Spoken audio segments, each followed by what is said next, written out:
Morning everyone. Maraming salamat po at despite the rest day natin lahat normally, ay pinaunlakan niyo po ako sa aking kanyaya. I would like to also take this opportunity to thank the mainstream media and also some friends from who are also influencers who are joining us today. Importante na we stick to the tenets na established na ng journalism. And I'm very happy na marami na from the journalist side who came because it is a quest for truth and a quest for justice in my part. Allow me to read my first statement. I, together with my wife Cheryl, have decided to file formal complaints of defamation and defamation per se, and false light invasion of privacy against vlogger Claire Contreras alias Maharlika before the Central District Court of California. Above and beyond anything else, these cases about our quest for justice and the defense of our name, honor, integrity, and reputation. For almost a year now, we have been subjected by Ms. Contreras to almost daily barrage of vicious, unjustifiable, and blatantly false online attacks through her YouTube channel called Boljak TV. Her actions have been characterized by malicious falsehoods and derogatory remarks aimed at tarnishing our character and integrity. She has called me various names that were meant to deride and demean my person and sully my integrity. Not content with calling me names, she has also made absolutely untrue and outlandish malicious accusations against me, such as stealing money from the people, contract killing, and even assisting terrorists. For the longest time, we had tried to keep our peace, knowing fully well that all her accusations were nothing but sheer lies and fabrications that were the products of her vile imaginations and hateful heart. We are human beings and we can only take so much. These assaults on our honor and reputation must stop. We are peace-loving and law-abiding citizens who have done nothing wrong against her for us to earn her senseless rage and contempt. We have names and reputations to protect, especially my wife, who is a private citizen and has dedicated herself to raising our children while also engaging in some philanthropic endeavors. Therefore, our course of action was to file appropriate charges against her. We have complete faith that the court of law would hand to her the punishment that she deserves, and the process vindicate us and help us restore our tarnished name and honor. Thank you very much. I will now welcome questions. Uh, by the way, we have in the press kit the complaint and the press release to help you in in in making your stories. Sir, question. Michael Roda po from Radyo Pilipinas. Sir, bigyan niyo lamang kami ng konting background nung kung paano kung pagpapight po ninyo ng kaso labang mo rito kay Miss Contreras. Well, simula nung January, actually, Christmas ito no? Christmas break kami, which we normally do kahit wala pa ako sa gobyerno. So, no Christmas break, sinabi niya, punta ako ng US, sinabi niya, iniwan ko lang yung pamilya ko para puntahan siya at ipapatay siya. No? So, normally, kung work-related, I wouldn't mind, Siyempre, it comes with the territory. I've been in government service before. Talaga naman kasama yan. Hindi ka pwedeng maging malasibuyas. Pero para sabihin niya, na I was there, na para ipapatay siya, medyo wala namang kinalaman sa trabaho ko yun, no? And that's, of course, without offering any proof. No? And these are all allegations just because I am there. Hindi ba pwedeng magpunta lang sa snow.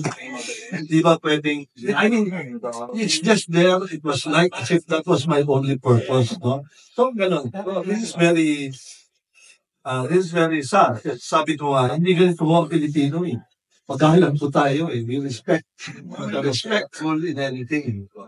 Yung ginawa niyang yun, at sinasabi niya pa na pinag-vlogger niya sa FBI, sa LAPD, gano'n. We will see kung ano yung, ano talaga yung mga ilan niya. And so I chose a very good lawyer whom I think has specialized sa ganitong klase, no? Sa reputation and brand management. So, kasi kailangan makita niya na hindi mo ito biro. Just because you can, you will. I was sharing earlier, the traditional media, the mainstream media, went through the same. When they were empowered by the printing press, lahat na kung ano-ano na sinasabi. Until nag-settle na. This is what they should learn. Just because merong capability, ay gagawin na. Hindi po. There are limits to everything we do. So I chose nga, recommended by a friend to hire lawyer, si Camille Vasquez, who is, is very popular now. And because she was able to win a case without even mentioning the name of her client. No? So she must be really good. And it took a while before she took my case, our case, kasi pinag-aralan niya rin po eh. Pinag-aralan niya rin po kung it's a good case. So I think she saw the merit ng kaso. That's why she took the case. Sir, last question on my part. Kung sakasakali mapapatunayan doon po sa kasong ipinahid po ninyo, ano po ang magiging parusa ni Maharlika at po sa akin? Well, sa states kasi, only the state can file criminal charges. This is the only recourse that we have as of now. It's a civil case. So, we will sue for damages dito. Pero iba sa US, no? If napalo ka, lahat ng properties mo will have to pay for that. And including kung kulang, even future earnings. But I think that's too early. I think we'll have to focus on the issue at hand, which is I filed a case against her. And let's see how things develop. Yes, questions Sir, first question, what makes you decide na mag-file ng case ngayon? Dahil nabanggit niyo na parang inaraw-araw kayo since last year. Bakit sir kayo ngayon? Well, she published the picture of my daughter 13 years ago.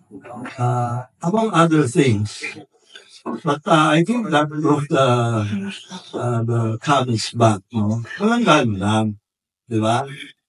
You are accusing me of hiring, of killing you, committing murder, and then you expose my daughter.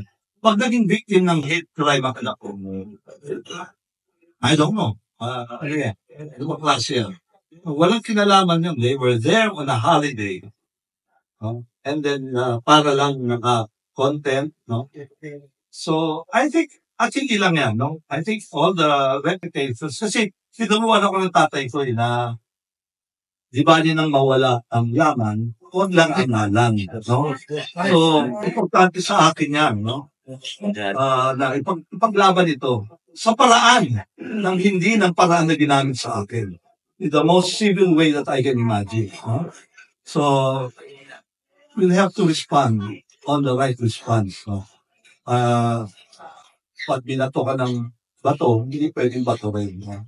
We get the response na angkop sa atin, sa ating pagka-Pilipino. We will do it the right way, we will do it the proper way, and there is a law that is prevailing, and we are anchoring our hope na bibigyan tayo ng katarungan sa ginawa nila. Sir, quick follow-up. Bakit sa tingin niyo kayo yung tina-target ni Maharlika among other government officials? The answer is, I don't know. I don't even know her. Nakita ko lang siya ng campaign of 2 or 3 instances. Na-interview niya pa nga ako after when the results were in, dun sa aming quick count center. So I really don't know. Mailiw pa siya, but I really don't know.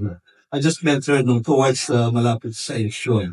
So I don't know her. She doesn't have any evidence, any factual basis for her statements. Siguro, let's see her do that jury trial kung anong sasabihin niya. I want to hear her side. At sa totoo lang, I want to know why is she doing that? So much vile. Masyadong ampalayas. Hindi ko maintindihan po. Alam pa sa lahat sa kanya. No? And if you talk about my performance, she should just read our performance sa agency that I hold. Malayo-malayo yun sa katotohanan ng allegations niya. So, I really don't know. Kaya, let's see. I want her to, in fact, it's a very good chance for her to prove what she's saying. I think she will also benefit from this. Yeah. Mike Gonzales po, Lisa H. Pwede ba malaman namin kung ano na po yung negatibong epekto nung papanot na sa yung social media account? Especially nabanggit ninyo na pati anak ninyo ay pinag-business. Well, ako naman, I will not wait for things to happen. I have to keep my family safe, no? And I have some measures na ginawa na rin. Pero I think parang lang naman dun sa nakakakilala sa atin, wala naman tayong problema, no? Actually, sila ang mas worried sa mga sinasabi. Pero doon naman sa hindi nakakakilala, kawawa naman yung pamilya ko, no? Na i-accuse mo lang basta-basta. She is accusing you of murder or planning to commit murder. Ay, hindi naman fair yan. Dahil lang nasa US ako. Yun lang ang ebidensya because I am there. And no other thing, no? So, ang epekto sa amin is really scary, no? Especially when I was there. Kung meron maigay na sabihin, ito pala yan magtatangkang pumuntin ng buhay. But alam niyo naman sa mundong ito, marami na rin taking it upon themselves, no? So yun ang instituted fear sa amin. I felt that my reputation was tarnished because, for example, in PCSO, nakatulong po kami sa almost 300,000 individuals, mostly hospitalization. Sumasakit po kami ng buhay. It is very unthinkable for me na ganun lang ka-casual sabihin na magpapapatay ako ng tao. When we take pains para tulungan ng mga taong gumaling, makasagip ng buhay. Yun ho yung disconnected. Kaya sa tingin ko, hindi mo dapat payagin ito basta-basta. Ang trabaho po namin, the nature of my job is to help people, most especially yung mga na-hospital po. With 300,000 people na natulungan namin last year, siyempre ngayon din, no? Ano ang magiging basis nun? Why will it be so easy for me to do or even intend to do what she's accusing me of? So, yun ang epekto sa akin yan. Sir, kung sakaling makarating itong pangyayari ito kay Maharlika, meron kayong gustong iparating sa kanya na mensahe? Hindi na siguro. I think the process was started, no? Let's just allow the process. Una-una, hindi ko lang siya kaibigan. Hindi siya talaga kaibigan. Kung susumahin, kung wala pa kami 15 minutes na kita yung encounters kami, really very casual thing, no? Puro pakain lang ang means na nung na-meet ko siya. So, hindi ko talaga, I really don't have any encounter with him. So, ito na lang proseso ang available sa atin Because she's taunting, I heard in one, demanda niyo ako sa US. She's taunting everybody na gano'n. Lahat ng kanyang sinisiraan, inaapos. Doon niyo ako dalhin, di ba? So now I'm bringing justice to your doorsteps. Hindi ka kaya protektahan ng Pacific Ocean. I will bring justice and I will bring it to you. Just be brave enough to just have to play that. Harapin yung consequences. Yeah. Anong specific charge ang ipinal nyo kay Maharlika? Ilang counts? Ito yung complaint for defamation and defamation per se and forced-like invasion of privacy. Yeah, Jeffrey Hernando, ABS-CBN News. Sir, sa tingin niyo po, this has something to do with your association with the present administration. Of course, Maharlika is a critic of this administration. Well, I think it's a logical conclusion, no? Because I don't know her, she doesn't know me. The only thing na consistent sa kanya is that anything related with the administration, minamalay niya. So, it's a safe conclusion, I think, no?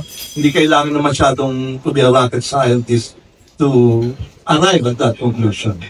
So, yes, I believe it's that one. No? Yes.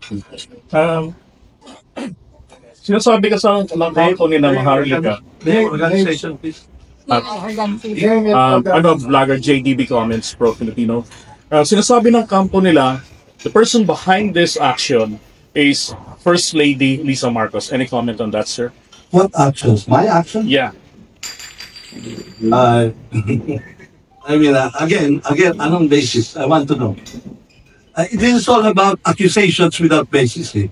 Yan ang problema talaga rito. Eh. The core of this exercise is that a lot of allegations without basis. Now, allegation is not proof.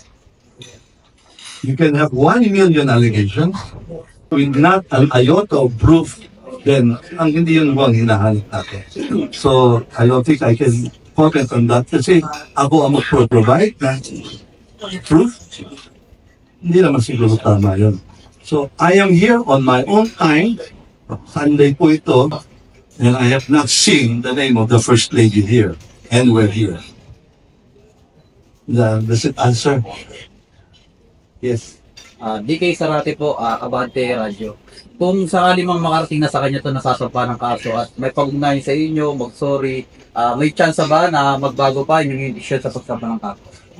Well, again, sabihin ko, let the process go on. No? Wala pa tayo rin eh. So, anuhin po na natin ito. Hindi pa natin alam kung anong magiging reaction doon. But ako muna, quest for justice muna.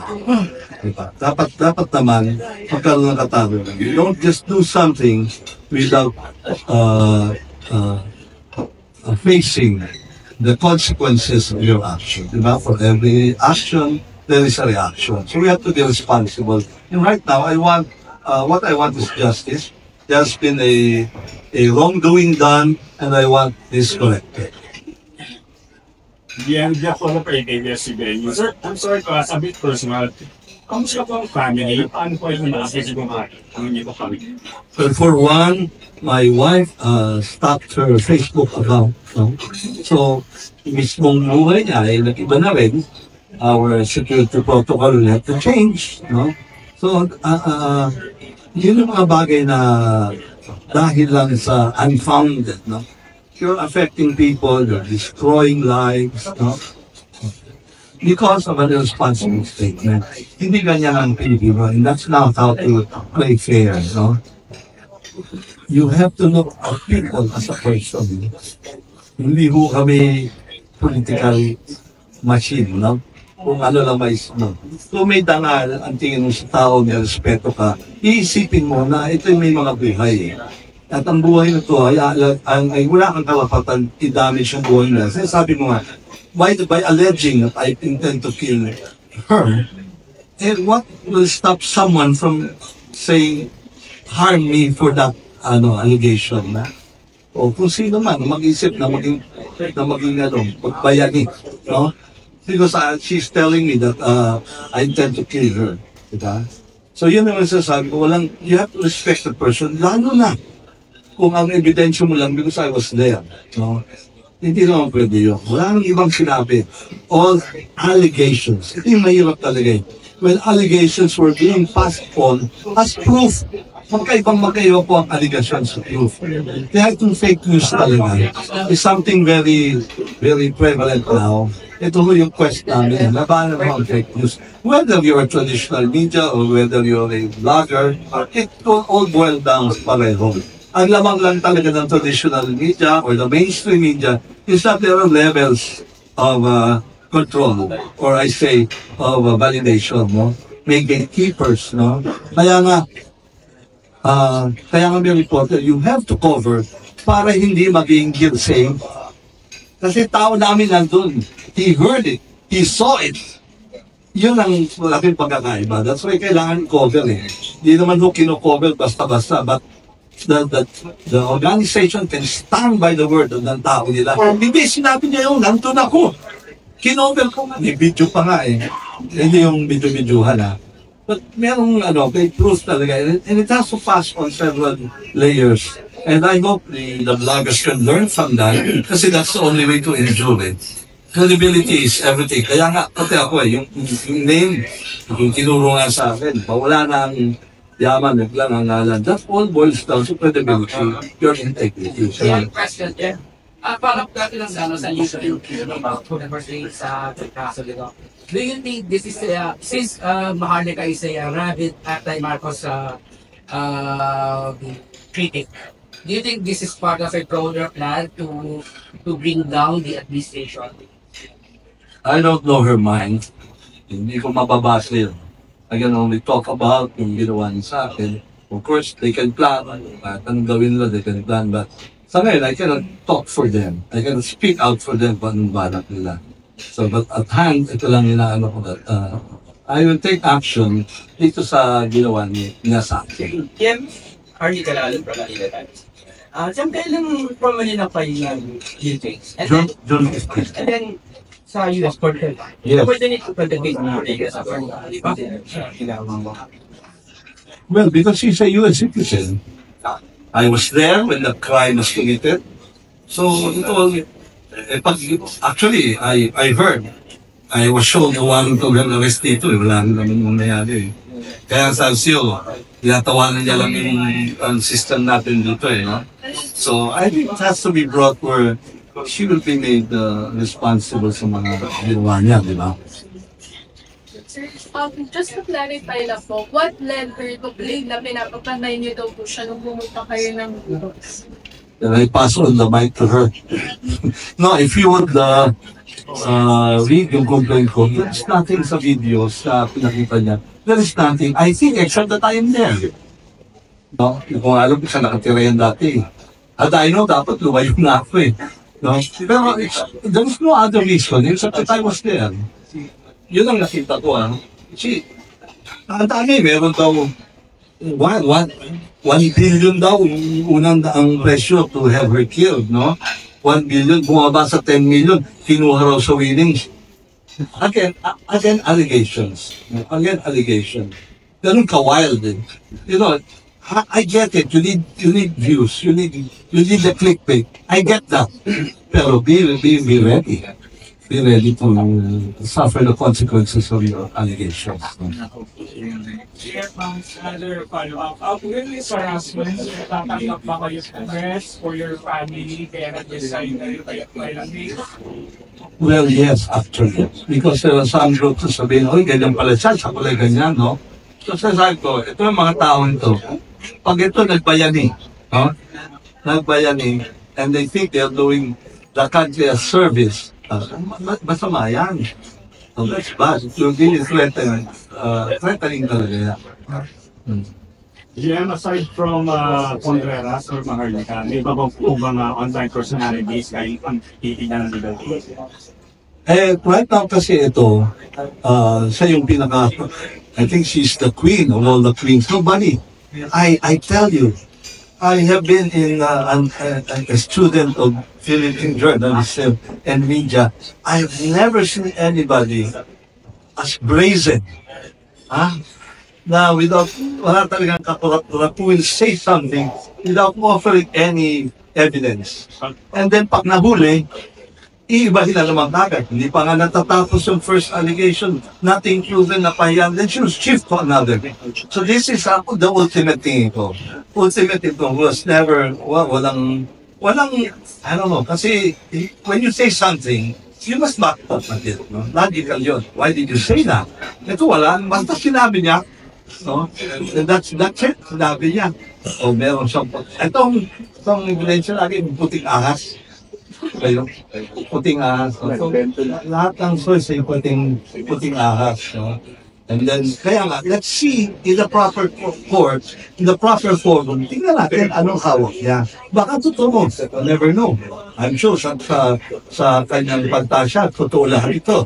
But we will put it out in the open, we will challenge that, we will scrutinize that. Tingnan natin. Yung fake news na pinapakawalan. We will see. And then don't take my word for it, let's put it in the forum. Sir, ano po yung naging legal basis ni Maharlika? Bakit tinawag kanyang puno sa PCS? Ako i-introduce lang yung sarili natin bago tayo mag-question. My name is Mimari Jack Lover. So, tanong po kay Sir Melo Robles, ano po yung naging legal basis ni Maharlika? Bakit tinatawag na niya po? Ano po yung nakita niya sa inyo? Wala kami makakaginawa dito po. Hindi, alam niyo, sabi ko nga, if it's work-related, lahat ng noise, I can take that too. Pero, I have never been convicted of any court of law. And in fact, wala rin naman ako na pending case regarding the judge sa draw. That would be very easy kung meron yan. So, hindi ko talaga alam anong basihan niya. Sabi ko nga, again, there are all allegations. We have yet to see kung ano po ang magiging batayan ng allegation. Kasi parang it's so easy to allege na bahala na yung bahala na yung istorya. Don't let the truth get into the way of a good story. Yan yung responsible way of handling the story. But you will not endure, hindi ka lalayo dyan. Sir, paano ako question? Napikol po ba kayo sa pagtatawag niyang ka daw po? Hindi, kung per se, lalo na kung Pilipinong taxpayer, that's their opinion. Pero if you to a point na nagmamalayin ka na, no? Kung opinion mo yan, okay lang siguro rin kung opinion mo yan. You have to label it as such, no? Pero yung, kaya ko palagpasin yan kasi walang factual basis. No? Ang mas mahirap yung threatening na yung ako ay mamamatay tao na, at syempre, that will elicit another response.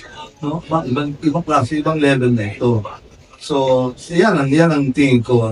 I can take all the allegations ng work-related, walang problema nun. Kaya kung nakita nyo doon ako naka-focus. So, yes. Sir, sa kayo po, from Big One. Sir, bali po, sinabi niyo po kasi kanina na pinag-aralan mo lang may basis yung kaso ninyo bago niya tinanggap. So, naging malaking issue rin ba sa kanya yung mga naging kaso nung kaya niyo tinanggap? Like, yung kay Poy, tsaka kay Aben. Well, I think, alam din nila yun. They are also aware. They are also aware of that, no? So, yeah, nabanggit din nila yun that si Claire Contreras has two other pending cases. So, aware din sila nun. Part ng pag-aaral nila. Kasi marami rin, siyempre, celebrity lawyer yun. Marami talagang kuryente, marami talagang basta lang makausap sila o ano. So, very discriminating sila and very discerning sa pagtanggap kasi iba hoax daw eh. Kasi nga, she has attained a certain level of popularity. So, marami rin mga fake na tagalong clients.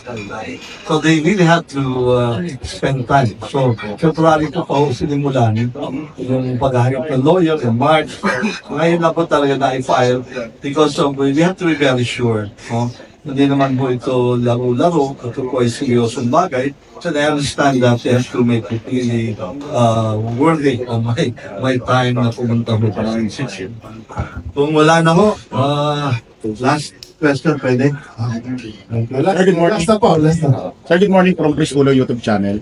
Sir, may nabanggit po ba sa inyo yung abogado nyo na kung sakaling mapatunayan si Maharlika may kasalanan talaga rito, pwede kaya maapektuhan yung kanyang American citizen, pwede kaya siya mapauwi sa Pilipinas?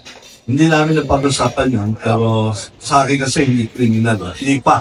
Unless makita siguro ng state na merong basis. So we are not yet there. So since it's a civil case, it will go for damages. Okay? Thank you.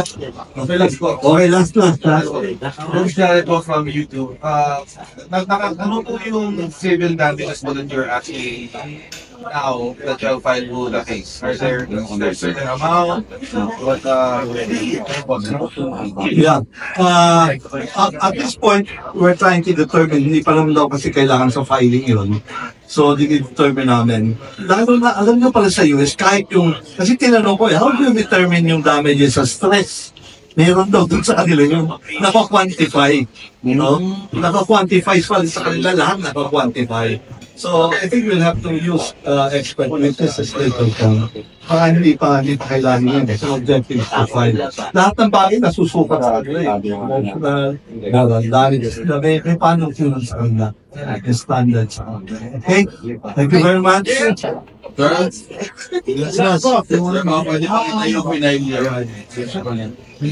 Kasi kami baskets. Kami baskets po yung lawyer. Sabi ko, last na. Alam naman po natin na kami baskets, Johnny Depp, lawyer. Bakit po siya yung nakapila? Well, incidental lang Johnny Depp, pero ang specialty niya is reputation. Reputation and brand management. So talagang ganito to. And I think she will have her hands full. Kasi nga sa dami ng ganitong cases, no?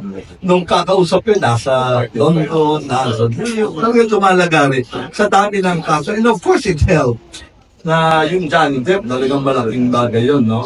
So, while she's fixing reputation, yung reputation niya naman nag-zoom talaga. So master niya. Which brings me to, you need a specialist kasi. You need a specialist if you are going to file. Ang tingin ko, hindi na haphazard. Todo na. Wala tayong medya-medya. We'll give it the best. Yan naman ang because sabi ko, dahil itong pinag-uusapan natin, I will not take this lightly.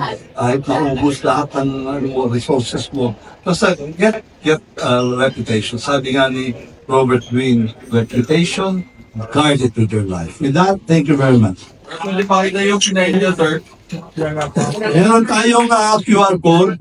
Meron din hard copy sa mga matatanda kanila doon. Hard copy kayo. Okay.